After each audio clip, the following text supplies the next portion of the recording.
यदि आप भी एसएमई आईपीओ में किसी में अप्लाई करना चाहते हैं या अप्लाई करते हैं तो क्या आप इसके एलोकेशंस के क्या रूल्स होते हैं और किस तरह से फिर ओपन मार्केट में लिस्ट होने के बाद उसकी सेलिंग किस तरह से की जाती है या और आपको ओपन मार्केट से बाइंग करनी होती है, तो एसएमई के जो लिस्टेड शेयर्स होते हैं उसमें किस तरीके से कर सकते हैं, ये आज इस वीडियो में हम समझेंगे।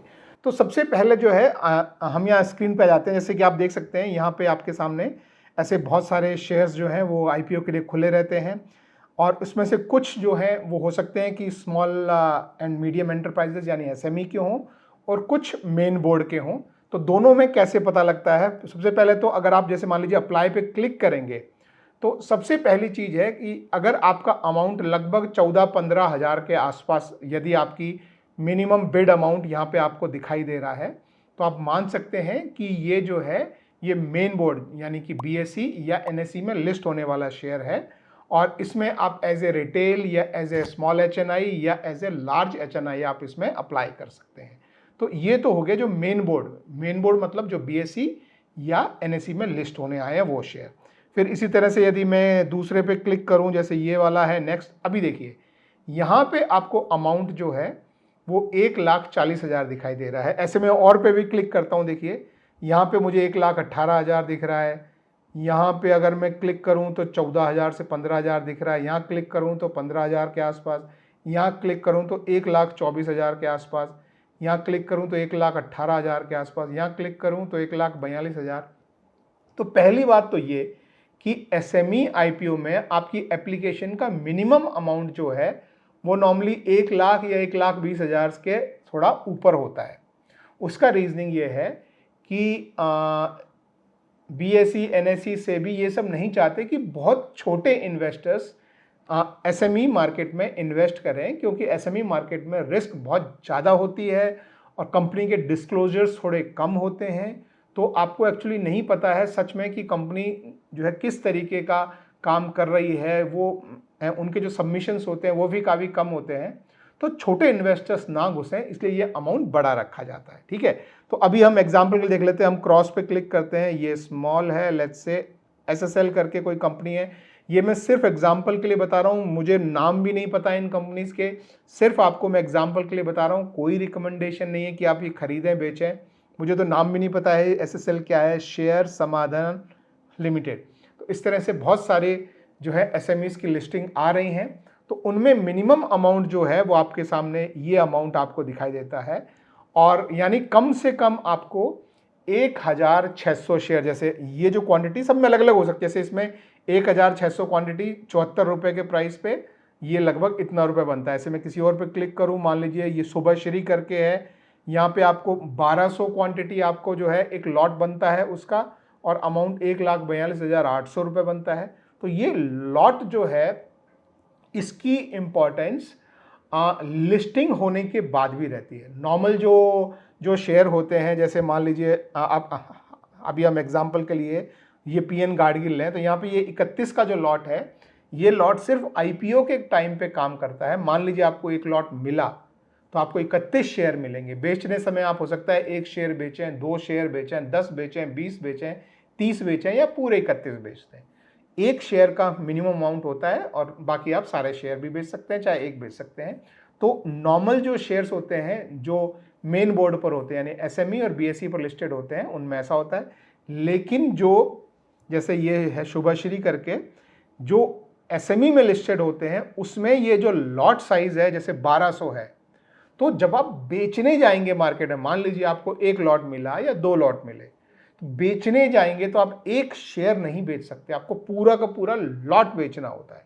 वैसे ही अगर आप जो एसएमई कंपनी के शेयर अगर मार्केट से भी आप खरीदने जाएंगे तो कम से कम आपको ये जो जितना अमाउंट का लॉट है, वो सब कंपनीज का अलग अलग अमाउंट का लॉट होता है, उतने लॉट में खरीदना पड़ता है। जैसे मैं एग्जाम्पल के लिए आपको मैं दिखाऊं, जैसे मान लीजिए मैं यहाँ पे धन में आता हूँ और यहाँ पे मेरे पास एक कंपनी है, देखिए जैसे ये है इन्फोलियन। ठीक है, तो अभी इस कंपनी में अगर मुझे बाय करना है तो इसका 800 का लॉट है। देखिए ये 800 क्वांटिटी का लॉट है, 800 शेयर का। आप इससे कम नहीं कर सकते। मैं यहाँ कम पे क्लिक करूंगा तो कम नहीं होगा, अगर मैं इससे ऊपर क्लिक करूंगा तो 800 से सीधे 1600 गया।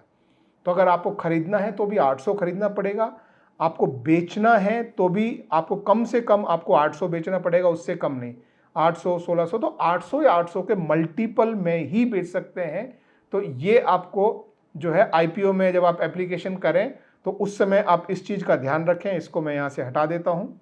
तो जैसे मैं फिर से वही एग्जांपल ले लेता हूँ। तो ये जो आईपीओ की एप्लीकेशन है वो इसके मल्टीपल में आपकी होगी। तो जैसे ये 1200 से सीधा आप 2400 पे जाएंगे, 2400 से सीधा जो है वो 3600 पे जाएंगे, 4800 पे जाएंगे।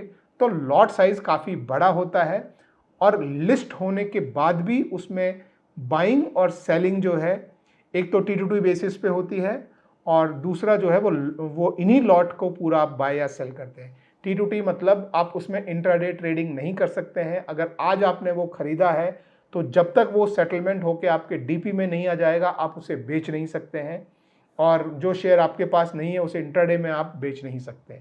तो वो जो है T2T ट्रेडिंग होती है, वो ट्रेडिंग आप उसमें नहीं कर सकते हैं। आप शेयर खरीद सकते हैं, आपके पास डीपी में है तो बेच सकते हैं, और इन बड़े लॉट में बेचा जाता है।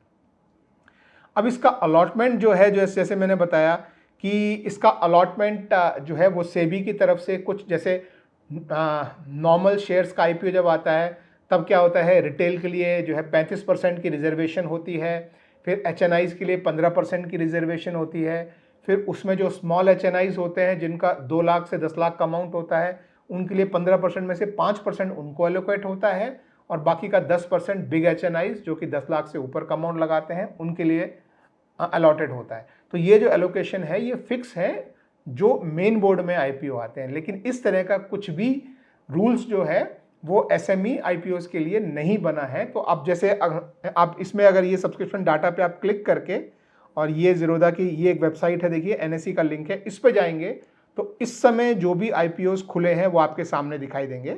और यहाँ पे ये देखिए ये एसएमई आईपीओस है। अब पहले मैं मेन बोर्ड का कोई आईपीओ में लेता हूँ, मान लीजिए मैं ये जो है पीएन गार्डगिल पे मैं जाता हूँ, तो यहाँ पे आपको कैटेगरीज दिखाई देंगी। ये देखिए ये QIBs हैं, जो क्वालिफाइड इंस्टीट्यूशनल बायर्स हैं, उनको कितने जो है वो शेयर्स रिजर्व किए थे, उसमें से कितने एलोकेशन हो चुके हैं, और ये जो है यानी कि 1% अभी सिर्फ एलोकेशन हुआ है। ऐसे ही NIIs जिसमें कि एक बिग HNIs और ये स्मॉल HNIs। तो बिग HNIs को जो है 24 लाख लगभग शेयर अलॉटेड थे, 20 लाख ऑलरेडी लोग अप्लाई कर चुके हैं, यानी कि लगभग 87% अप्लाई कर चुके हैं। ये है स्मॉल HNI जिसमें लगभग 12 लाख शेयर यानी 5% शेयर एलोकेट हुए हैं, ये 10% है, ये 5% है।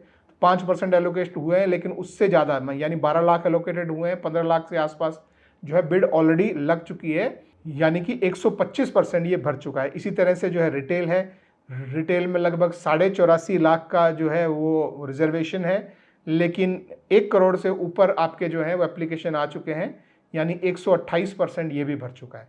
तो ये इस तरह का आपको दिखाई देता है जो मेन बोर्ड पे आईपीओ होते हैं। लेकिन जो एसएमई आईपीओ होते हैं उसमें ऐसा नहीं होता। जैसे एग्जांपल के लिए हम कौन सा देख रहे थे, शुभश्री। तो मैं शुभश्री पे मैं क्लिक करूं तो आपको यहाँ पे कैटेगरीज दिखाई देंगी, लेकिन आपको उनके लिए कोई भी रिजर्वेशन नहीं है। तो आप किसी भी कैटेगरी में आप अप्लाई कर रहे हैं तो रिजर्वेशन एक स्पेसिफिक कैटेगरी में नहीं है।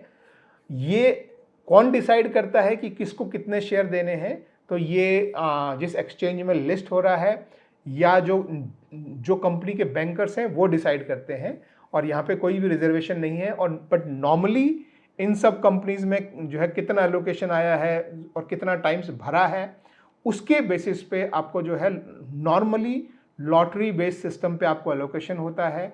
तो आप चाहे 1 लॉट लगाएं, 2 लॉट लगाएं, 10 लॉट लगाएं, लॉटरी बेसिस पे अगर मिल रहा है तो आपको नॉर्मली जो है वो 1 लॉट ही आपको मिलेगा। जैसे हमारे ये आईपीओ में हम देख रहे थे, तो आप चाहे इसमें 142 का लगाएं, चाहे आप इसको जो है डबल करके लगाएं 285 का, अगर ओवर सब्सक्रिप्शन हो रहा है तो आपको, और लॉटरी सिस्टम में अगर आप लकी हुए तो आपको जो 1 लॉट है इसका, और 1 लॉट जो है वो बड़ा होता है, यानी इस केस में 1200 का लॉट है, तो उतना आपको एलोकेशन मिलेगा। और जब लॉटरी में मिल गया और लिस्टिंग वाले दिन अगर आप बेचने निकलेंगे तो आप ऐसा नहीं, अगर आपको लगता है कि मान लो लिस्टिंग के दिन ये डबल हो गया, अब ये इसका जो है डबल होने का लिस्टिंग में कितना गेन हो सकता है वो देखने के लिए हम क्या करते हैं, हम जो भी कंपनी है उसका नाम जाके हम यहाँ पे गूगल में सर्च करते हैं। तो ये वेबसाइट है, देखिए चित्तौड़गढ़ करके, मेरा कोई इनसे एफिलिएशन नहीं है, ये काफ़ी फेमस वेबसाइट है, लोग यूज़ करते हैं, तो उसमें मैं बता रहा हूँ। तो यहाँ पे आकर भी आप देख सकते हैं कि भाई क्या रिटेल के लिए जो है वो 1 लॉट मिनिमम है, रिटेल मैक्सिमम 1 लॉट लगा सकता है, एचएनआई 2 लॉट से शुरू हो जाता है और इसमें कोई भी नॉर्मल एचएनआई या लार्ज एचएनआई जैसा कुछ कॉन्सेप्ट नहीं होता है और ये बाकी सारे डिटेल आपको मिल जाएंगे। अब अगर आपको देखना है कि इस पे ग्रे मार्केट में कितना प्रीमियम चल रहा है, तो जीएमपी जो है ये आपका ग्रे मार्केट प्रीमियम है। तो ग्रे मार्केट में इस पर कितना प्रीमियम चल रहा है वो आप देखेंगे तो आपको देखेंगे कि इसमें ग्रे मार्केट पे ये कल खुला था, आज जब मैं वीडियो बना रहा हूँ तो 10 तारीख है, ग्रे मार्केट में कोई भी प्रीमियम नहीं है। तो ज़्यादा चांस ये है कि आपको जितना आप अप्लाई करेंगे आपको पूरा एलोकेशन मिल जाएगा। तो अप्लाई करने से पहले पूरा डिटेल में इसको स्टडी कर लें। इसी तरह से मान लीजिए मैं कोई दूसरा आईपीओ इसमें मैं चेक करता हूँ, इनका जो है एसएमई आईपीओ का पूरा यहाँ पे आपको जो है वो डैशबोर्ड मिल जाता है। तो कोई दूसरा आईपीओ जो है देख लेते हैं, जैसे मान लीजिए ये कोई गजानंद इंटरनेशनल करके है, कोई रिकमेंडेशन नहीं है, मैं सिर्फ आपके सामने एग्जाम्पल की तरीके से मैं देख रहा हूँ। तो इसमें हम जीएमपी खोलते हैं तो आपको सिर्फ 13% का जो है ग्रे मार्केट में प्रीमियम मिल रहा है। तो ये भी कुछ जो है वो आपको अच्छा नहीं दिख रहा है। फिर ऐसे ही कोई और हम खोल के देख सकते हैं। तो सबके ग्रे मार्केट में प्रीमियम जिसमें 50% 100% प्रीमियम चल रहा हो, लोग उनमें ज़्यादा खरीदना पसंद करते हैं कि भाई ये जो है इमीडिएटली जो है वो डबल होने के चांस होते हैं, ऐसा लोगों को लगता है। यहाँ कोई रिकमेंडेशन नहीं है कि कौन सा डबल हो रहा है कौन सा नहीं हो रहा है, लेकिन आप एसएमई आईपीओस के और नॉर्मल आईपीओस के भी जीएमपी जो है वो इस वेबसाइट पर देख सकते हैं। तो इस तरीके से आप जो है वो अपने जो है एसएमई आईपीओ में आप अपने जो है अलॉटमेंट को देख सकते हैं। और लिस्टिंग के समय ध्यान रखना, आपको पूरे लॉट का लॉट बेचना पड़ता है। आप 1 शेयर 2 शेयर 10 शेयर आप नहीं बेच सकते। तो आई होप ये वीडियो आपके लिए हेल्पफुल रहा हो तो एक थम्स अप दीजिएगा और मेरे चैनल को सब्सक्राइब करना मत भूलना। Thank you very much, have a good day, bye bye.